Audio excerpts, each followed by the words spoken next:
Bienvenue à la communauté d'études quotidiennes de la Bible. Nous étudions la leçon 10 des jeunes qui a pour titre les gardiens de la flamme. Aujourd'hui, on nous dit défenseurs de la justice. Est-ce que vous savez que le Sauveur veille avec un profond intérêt sur la famille humaine? Lorsqu'il est monté vers le Père, il n'a pas laissé ses disciples sans aide.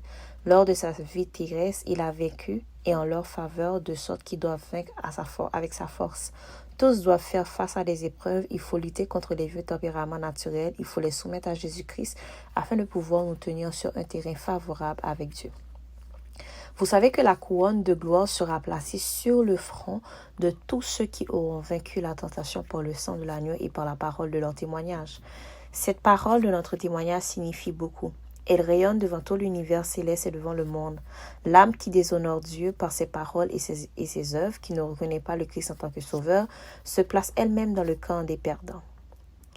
La vie sainte d'Abel réfutait en fait la prétention de l'adversaire selon laquelle il était possible à l'homme d'observer la loi de Dieu. Quand Caïn, animé par l'esprit du malin, vit qu'il ne pouvait dominer Abel, il se mit dans une telle rage qu'il lui donna la mort. Partout des hommes oseront défendre la loi de Dieu et sa justice, on verra le même esprit s'élever contre eux. C'est là l'esprit qui, dans tous les siècles, a dressé les potences et allumé les bûchers et opéré les disciples de Jésus-Christ.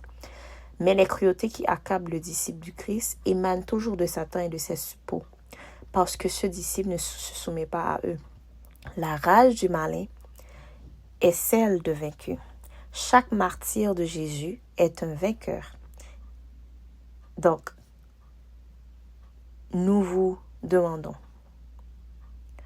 quelles sont en fait les applications pratiques que vous pouvez faire, que ce soit à l'école, dans votre famille, au travail, à l'église et dans vos efforts d'évangélisation.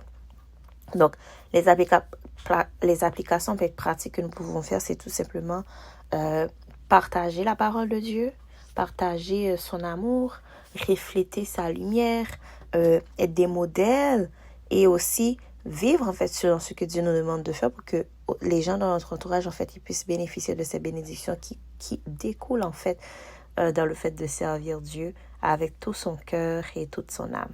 Donc nous vous rappelons que c'était la leçon des jeunes, les gardiens de la flamme, et que vous écoutez cette leçon à la communauté d'études quotidiennes de la Bible. Nous prions que Dieu continue de vous garder, de vous bénir. Au revoir.